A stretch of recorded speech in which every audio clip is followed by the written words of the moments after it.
Where the Carpathian Mountains rise into the sky, mist sits thick and unyielding, cloaking the valleys and villages below.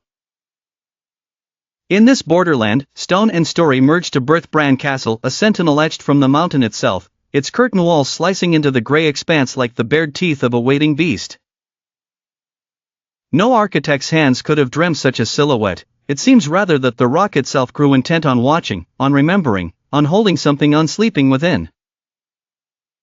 As day drains from the world and the mountain shadows stretch, the castle's pale daylight shroud darkens and shifts.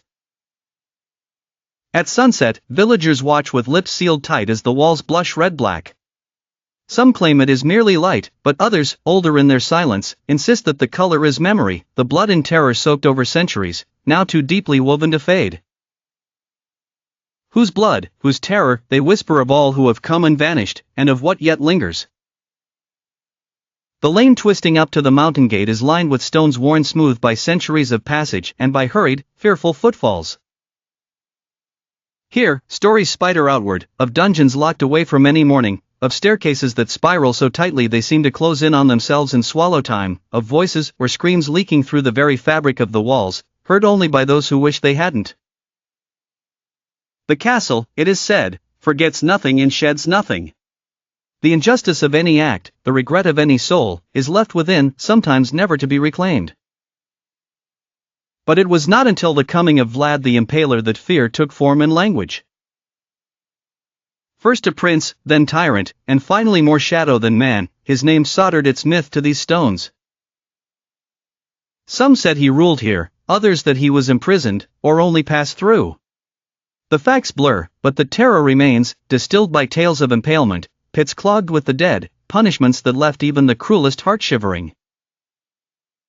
Sometimes, high in the towers, a villager claims to see a cloak's edge, a pair of soulless eyes, a figure motionless, gazing out, or perhaps in. On nights when thunder breaks the air and wind scours the old ramparts, guards at their posts hear sounds that have no source, footsteps pacing the inner corridors, heavy and unhurried, door hinges sighing as if on cue.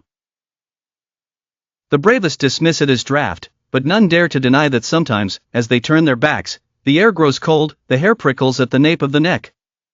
No one finds the walker, but the feeling lingers. Yet wickedness is not the whole story written into these stones.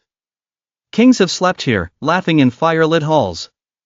Refugees from war, broken by the world, have found a night's peace behind these walls. Women, children, the fallen and the hopeful alike have crossed the thresholds.